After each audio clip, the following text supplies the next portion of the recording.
स्वागत है आपका हमारे online learning channel Krishna education पे।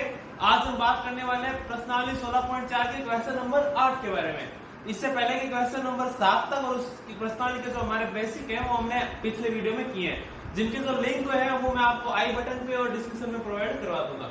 तो देखते हैं ये क्वेश्चन नंबर 8 क्या कहता है। ये कहता है कि 10 सेंटीमीटर त्रिज्या के धातु के गोले से, एक गोला था जिसकी त्रिज्या कितनी थी 10 सेंटीमीटर से 8 समान त्रिज्या के गोले बनाए हैं। ठीक है, हमें क्या करना है कि बने हुए गोले का पृष्ठीय क्षेत्रफल बताना है। देखिए सबसे पहले हमने एक बात गौर की थी पिछले वीडियो में कि n बराबर, n का मतलब क्या होता है कि किसी बड़ी वस्तु को पिघला करके जब छोटी वस्तु बने जाती है तो वो कितनी बड़ी वस्तु, छोटी वस्तु कितनी मात्रा में बनी उसको क्या बोलते हैं n। वो क्या होता है, हमेशा बड़ी वस्तु जिसको आपने पिघला है और बटा में छोटी वस्तु जो पिघलने के बाद में बनी है। तो हमें तो साफ साफ बोल दिया है कि n है कितना आपका 8। तो क्या हो जाएगा कि हम बोलेंगे कि इस गोले का जो आयतन है वो बराबर होगा 8 इस छोटे गोले का आयतन, छोटे गोले का आयतन इंटू 8। ठीक है, तो मान लेते हैं, माना बड़े गोले की त्रिज्या, बड़ा आर मान लिया इसको 10 सेंटीमीटर, व पिघलाने पर बने छोटे गोले की त्रिज्या, इसको मान लिया हमने छोटा आर बराबर छोटा आर। ठीक है, तो तथा पिघलाने पर बने गोलों की संख्या कितनी दे रखी है आपको 8। तो हम सीधे यह लिख देंगे, हम जानते हैं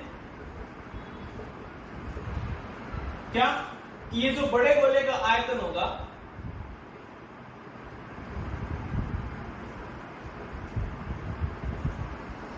बराबर होगा किसके, 8 इंटू छोटे गोले के आयतन के, 8 इंटू पिघलने पर बने गोले का आयतन। ठीक है, ये हमने जो लिखा है ये क्वेश्चन से लिखा है। क्वेश्चन में दे रखा था कि पिघलाने पे 8 गोले बनते समान त्रिज्या के, तो बताइए पृष्ठीय क्षेत्रफल, तो वहीं से ये लाइन हमने लिखी है। तो बड़े गोले का आयतन, गोले के आयतन का सूत्र एक ही होता है 4/3 पाई आर क्यूब। यहाँ पे आर बड़ी गोले की बात हो रही है तो बड़ी आर, और यहाँ पे 8 इंटू 4/3 पाई आर क्यूब, छोटे गोले की बात हो रही है तो छोटी आर। तो देखिए सबसे पहले पाई 4/3 और 4/3 तो सीधे कैंसिल हो रहे हैं, तो बस क्या क्या गया आपके पास आर क्यूब बराबर 8 आर क्यूब। ठीक है, आर क्यूब बराबर ये 8 आ जाता है बट्टे में। ठीक है, अब देखिए आर क्यूब का मान रखते हैं। आर क्यूब का मान कितना है 10, मतलब 10 का क्यूब, और 10 का क्यूब होता कितना है 1000, और बट्टे में क्या चल रहा है 8। भाग दे लेते हैं हम, सबसे पहले इसमें भाग देते हैं तो क्या हो जाता है 8 एकम 8, 2 बजाते हैं 20 हो जाता है, 8 दूनी 16, 4 बजाते हैं 40 हो जाता है, 8 पंजे 40।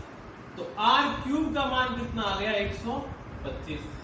तो आर बराबर यहां क्या आ जाएगा अंडर रूट क्यूब 125, और 125 का अंडर रूट क्यूब होता कितना है 5।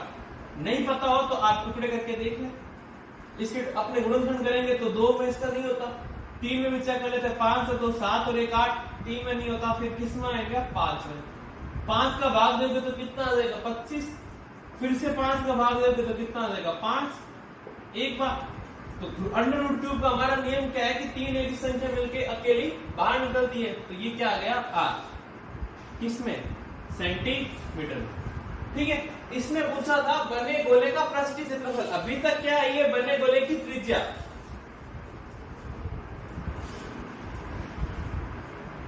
अतः बने गोले का पृष्ठीय क्षेत्रफल।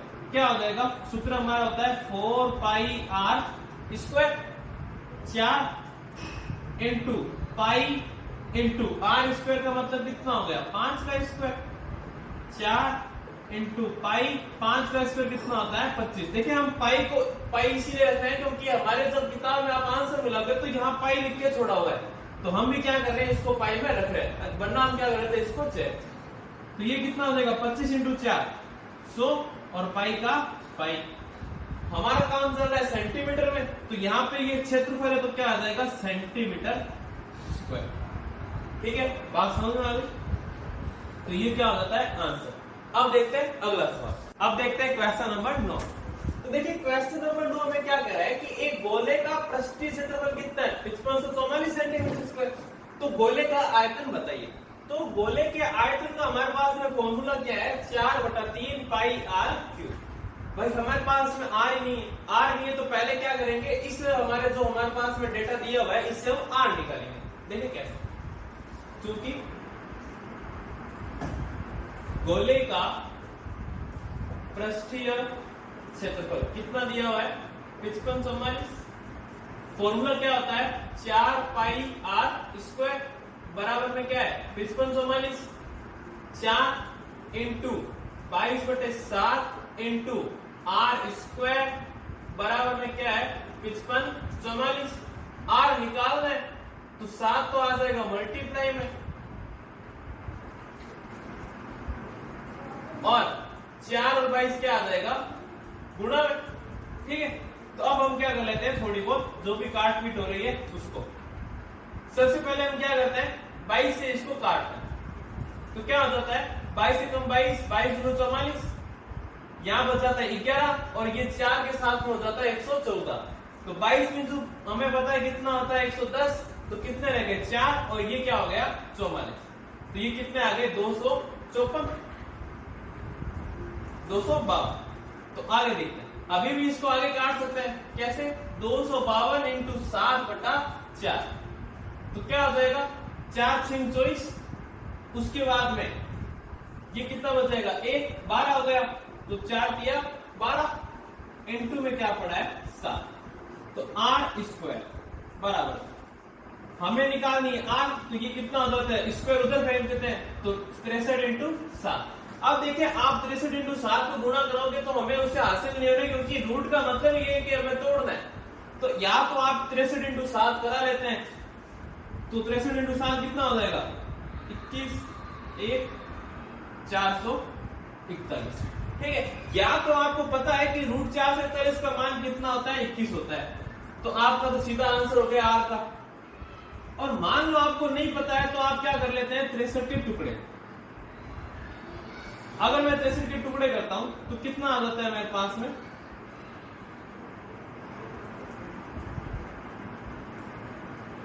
सबसे पहले 3 की बात करते हैं, तो 3 से काटते हैं तो ये कितना आ जाएगा? 21। फिर 3 से काटते हैं तो ये कितना आ जाएगा? 7, और फिर 7 से काटते हैं तो ये कितना आ जाएगा? 1। तो यहां क्या बच जाएगा? 3 इंटू 3 इंटू 3 7। ये 7 पहले से पड़ा है, ये तो है 63 का टुकड़ा, ये 7 पहले से पड़ा है। तो ये देखिए 2 मिलके 3, ये 2 मिलके 7, और ये भी कितना आ गया? 21।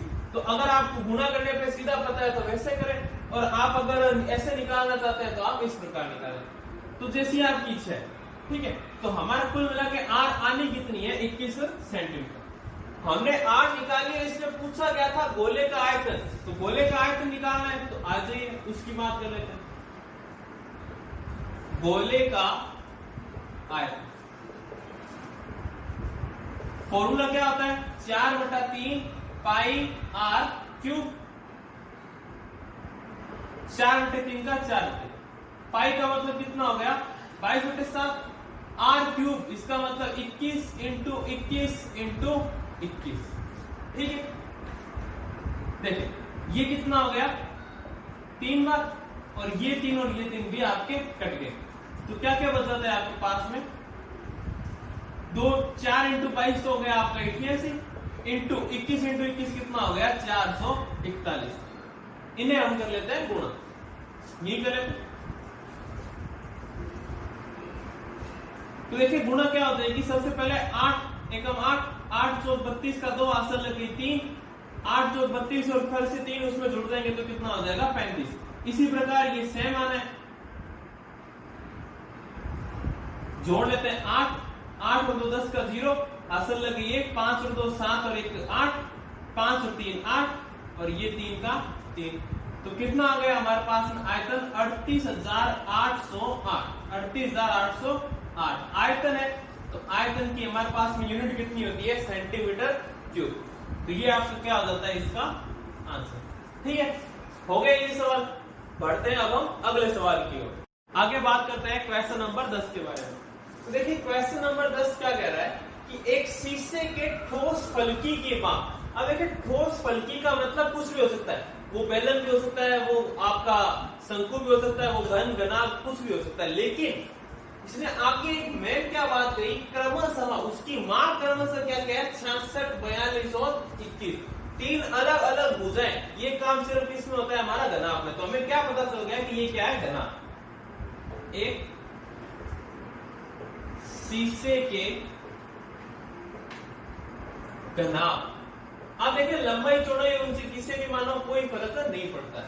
एक शीशे के घनाभ की लंबाई मतलब L, चौड़ाई मतलब B और ऊंचाई मतलब H। हम क्या करते हैं हमेशा क्रम से इसको मान लेते हैं। LBH जो जो दिया हुआ है वो लिख लेते हैं। 66 सेंटीमीटर, 42 सेंटीमीटर और 21 सेंटीमीटर। ठीक है, कोई दिक्कत। आगे देखते हैं अतः घनाभ का आयतन। अब आयतन की बात मैं क्यों कर रहा हूं वो समझने के लिए आपको एक बार सवाल पढ़ लेना चाहिए। तो सवाल क्या था कि उसकी माप क्रमशः 66, 42 और 21 सेंटीमीटर है। इसे पिघलाकर, जब भी पिघलाकर कोई नई चीज आप बना रहे हो तो इसका मतलब आयतन की बात कर रहे हो। और हमारा तरीका क्या है, जो बड़ी चीज आप पिघला रहे हो, जो बड़ी वस्तु पिघला रहे हो बटा जो छोटी वस्तु पिघला करके बना रहे हो। तो घनाभ तो है आपका पिघलाने वाली वस्तु, मतलब घनाभ का आयतन रहेगा। ऊपर बना क्या रहे हो 4.2 सेंटीमीटर व्यास। ये बहुत ज्यादा इंपॉर्टेंट लाइन है। यहाँ पे क्या होता है कई बार गलती हो जाती है, हम देखते नहीं है कि ये व्यास दिया हुआ है, हम सीधा इसको R मानकर करने लग जाते हैं, तो हमारा आंसर उस समय क्या हो जाता है गलत। तो ये देखो ध्यान से व्यास है। ठीक है, तो हमें क्या करना है R बराबर 4.2 बटा 2 2.1। तो आगे पहले इसकी बात करते हैं। तो घनाभ का आयतन क्या हो जाता है L into B into H, मतलब 66 इंटू 42 इंटू 21। समीकरण नंबर 1 लिख के इसको छोड़ देते हैं। अब चूंकि इस घनाभ को पिघलाकर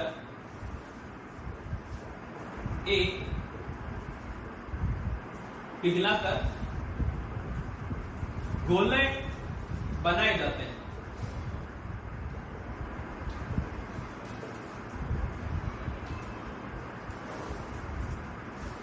जिनका व्यास कितना दिया हुआ है हमें 4.2 सेंटीमीटर। अतः त्रिज्या क्या हो जाएगी 4.2 बटा 2 यानी कि 2.1 सेंटीमीटर। ये क्या आ गई है हमारी त्रिज्या R। अतः एक गोले का आयतन क्या हो जाएगा, फॉर्मूला क्या होता है हमारे पास में गोले का आयतन था 4/3 पाई R क्यूब, मतलब 4/3 इंटू 22/7 इंटू 2.1 इंटू 2.1 इंटू 2.1। मैं क्या कर रहा हूं सहूलियत के लिए कि पॉइंट हमें दिक्कत नहीं दे, इसलिए इनको पॉइंट को हटा करके नीचे सबके क्या कर रहा हूं 10। ठीक है, तो इसको थोड़ा सा और अरेंज कर लेते हैं। क्या क्या आ जाता है हमारे पास में 4 इंटू 22, ये देखें 21 बन गया। 7 और 21 कितनी बार 3 बार, इस 3 से ये 3 भी क्या हो गया कैंसिल। तो 4 इंटू 22 21 इंटू 21, एक 21 का काम तो खत्म हो चुका है। और नीचे क्या है 10 इंटू 10 इंटू 10 मतलब 1000। ये क्या आ गई है हमारी समीकरण नंबर 2। अब हमें क्या करना है घनाभ का आयतन बटे गोले का आयतन, तो हमारा क्या निकल जाएगा n, वो भी काम कर लेता है।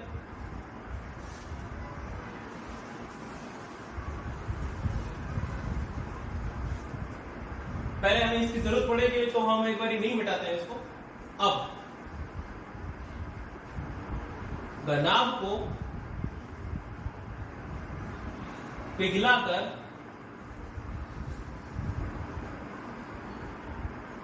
बनाए जाने वाले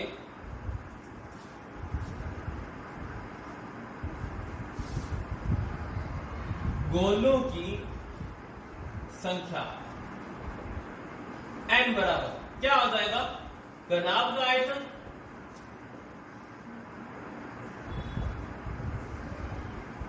बट्टा में एक गोले का आयतन।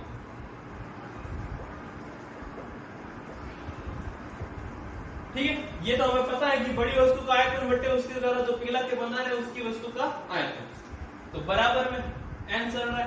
घनाभ का आयतन कितना है, 66 इंटू 42 इंटू 21 बट्टा में गोले का आयतन क्या है हमारा, 4 इंटू 22 इंटू 21 इंटू 21, तो ये बट्टे में हमारे क्या आ गया, 1000। अब हमें पता है कि ये जो बट्टे में एकदम नीचे नीचे हमारा जो ये संख्या होती है, ये क्या होती है, ऊपर अंश में मल्टीप्लाई, तो ये क्या बन जाता है, 66 इंटू 42 इंटू 21 इंटू 1000 बटा 4 इंटू 22 इंटू 21 इंटू 21 हमारा नीचे है। तो देखिए सबसे पहले 21 और 21 कैंसिल होता हुआ हमें नजर आ रहा है, उसके बाद में 21 दोनों कितना होता है, 42, ये भी हमें नजर आ रहा था। उसके बाद में हम क्या करते हैं, इस 2 को और इस 4 को काट लेते हैं 2 बार, ये 22 और 66 भी कितनी बार कट जाता है, 3 बार। तो मैन देखें तो हमारा ऊपर क्या क्या रह गया है, एक तो 3 और एक हमारा रह गया है 1000, ठीक है, और नीचे सब कट गए, सिर्फ क्या रह गया, 2, तो ये कितना हो जाता है, 3000 बट्टा 2। तो अब भाग लेते हैं, सबसे पहले एक बार, उसके बाद में 10 हो गया, तो ये हो गया 5 और पीछे 2 जीरो जो थे वो तो पड़े गए, तो ये क्या आ गया हमारा 1500 n बराबर। इसका मतलब क्या होगा कि जब हम उस घनाभ को पिघलाएंगे और ये गोले बनाएंगे तो हमारे कितने गोले बन जाएंगे, 1500 गोले बन जाएंगे। अब हम बढ़ते हैं नेक्स्ट सवाल की ओर। आगे हम बात करते हैं क्वेश्चन नंबर 11 के बारे में। तो देखिए क्वेश्चन नंबर 11 क्या कह रहा है कि एक 6 सेंटीमीटर व्यास का एक गोला 12 सेंटीमीटर व्यास के बेलनाकार पात्र जिसमें पानी भरा है, तो क्या हमें क्या दिखाई देने की कोशिश करवा रहा है ये कि एक बेलनाकार पात्र है हमारे पास, उसमें पहले से ही क्या है, आपका पानी भरा हुआ है, ठीक है। अब हमने क्या किया, और साथ में इसका भी आपको व्यास दे रखा है, व्यास आपको दे रखा है 12 सेंटीमीटर, तो त्रिज्या इससे क्या हो जाएगी 6 सेंटीमीटर, वो बात अपने यहाँ पे लिख लेंगे, लेकिन एक बार के लिए चित्र समझते हैं। इसने क्या कहा कि जब इस गोले को आप पानी में डाल देते हो, इस बेलनाकार पात्र में डाल देते हो, तो क्या हो जाता है, पानी कुछ ना कुछ ऊपर चढ़ जाता है। ये हमारा है वो गोला, तो पानी क्या आ जाएगा, थोड़ा बहुत ऊपर आ जाएगा, ठीक है। तो ये पानी कितना ऊपर आया, ये h जो है ये कितनी हुई, ये हमें निकाल करके बताना है। तो आप सीधा सा बेसिक कॉन्सेप्ट तो एक क्लियर कीजिए कि ऊपर चढ़ा पानी बराबर क्या होगा, गोले का आयतन। भाई जो अपने वस्तु किसी पानी में डालते हैं तो वो अपने आयतन के बराबर का पानी क्या कर देती है, हटा देती है। आपने देखा होगा भरी हुई बाल्टी है, उसमें आपने अपना हाथ डाला या कोई भी वस्तु डाली तो पानी बाहर आ जाता है, तो वो पानी उतना ही बाहर आता है जितना कि आपका हाथ का आयतन आपके उस पानी वाले पात्र में गया, या कोई वस्तु जो गई है उसका जितना आयतन है वो उतना पानी क्या कर देती है, बाहर निकाल देती है। तो वो यहाँ पे कॉन्सेप्ट लग रहा है। तो हमने सबसे पहले शुरू करते हैं, तो क्या दिया हुआ है उसको लिखते हैं, गोले का व्यास बराबर 6 सेंटीमीटर, तो त्रिज्या बराबर क्या हो जाएगी, 3 सेंटीमीटर। इसी प्रकार बेलन का आयतन व्यास दिया हुआ है आपके पास, कितना दिया हुआ है, 12 सेंटीमीटर। ये देखिए लिखा हुआ है 12 सेंटीमीटर व्यास के बेलनाकार पात्र, मतलब बेलनाकार पात्र का व्यास कितना हो गया, 12 सेंटीमीटर। तो इसकी त्रिज्या कितनी हो जाएगी, 12/2 बराबर 6 सेंटीमीटर। देखिए इसको आर और नाम इसलिए दिया गया है क्योंकि ये गोले के बारे में थी, इसको आर नाम इसलिए दिया क्योंकि ये बेलन के बारे में। दो अलग अलग त्रिज्या आ रही है तो हमने उनको थोड़ा डिफरेंशिएट करने के लिए क्या कर दिया, अलग अलग नाम दे दिया। अब अभी मैंने आपको समझाया था कि गोले का जो आयतन होगा वो पानी जो उसका आयतन उसने हटाया है उसके बराबर होगा। और इसमें देखें पानी कैसे हट रहा है, इसमें बेलनाकार रूप में पानी हट रहा है तो बेलन के आयतन के बराबर हो जाएगा और बेलन का आयतन होता है पाई आर स्क्वायर एच, तो एच हमारा आंसर आ जाएगा। देखिए कैसे इसको आगे करना है, तो इसी प्रकार बेलन का व्यास दिया हुआ है तो बेलन की त्रिज्या हमने निकाल ली। अब गोले का आयतन,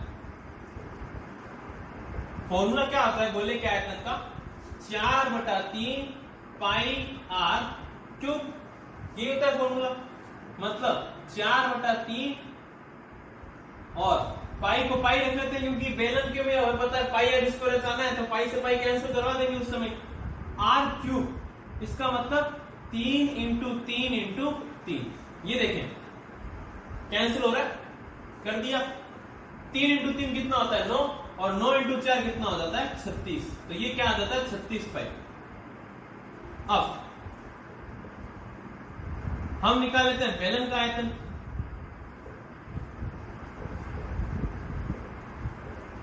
बेलन का आयतन कितना हो जाएगा, यहां पे R1 क्यों किया है, क्योंकि ये किसकी त्रिज्या थी, गोले की। तो बेलन के आयतन का सूत्र हमें पता होता है पाई आर स्क्वायर एच, यहां पे ये क्या हो जाएगा R2 पाई का पाई R2 स्क्वायर, मतलब R कितनी है हमारे पास 6, तो 6 का स्क्वायर और h तो हमें ज्ञात करनी है। 6 का स्क्वायर कितना होता है 36 पाई और h। हमें यहाँ पे एक बात बतानी है, दिमाग में भी रखनी है, बतानी भी है, क्योंकि एग्जामिन जो चेक कर रहा होगा आपको उसको हर एक चीज डिटेल में बतानी होती है कि हम क्या क्या कर रहे हैं, क्यों कर रहे हैं। तो यहाँ पे क्या बताना है, h बराबर बेलन में ऊपर चढ़े पानी की ऊंचाई है। भाई ये h क्या है, बेलन में जो पानी ऊपर चढ़ जाएगा उसकी ऊंचाई, ठीक है। जगह हमें बनानी पड़ेगी, मिटा देते हैं इसको।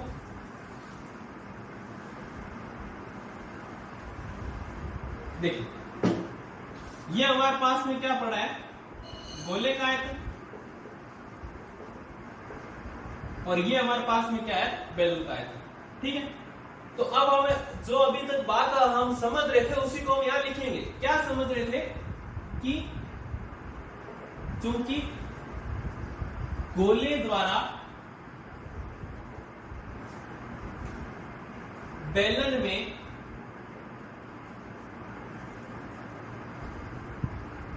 हटाए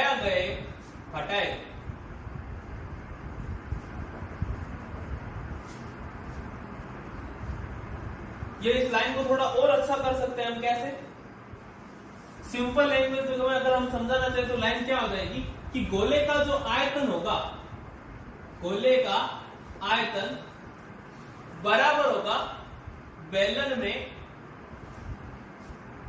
ऊपर चढ़े पानी के आयतन, ठीक है। तो गोले का आयतन आपके पास में कितना है 36 पाई, और ये जो बेलन का आयतन है ये आप किसका निकाल रहे हो, आपने बता भी दिया कि बेलन में ऊपर चढ़े पानी की बात कर रहे हो, तो ये आयतन भी किसका हो जाएगा, बेलन में ऊपर चढ़े पानी का आयतन, जो कि आपके पास में कितना आया है 36 पाई h। देखिए 36 पाई कैंसिल, तो यहाँ पे बच क्या गया, एक ही तो बचा, और यहाँ क्या है h, तो हमारे पास में क्या आ गया h बराबर 1। क्योंकि हमारा सारा काम इसमें चल रहा था सेंटीमीटर में, तो ये क्या आ गया 1 सेंटीमीटर, ठीक है।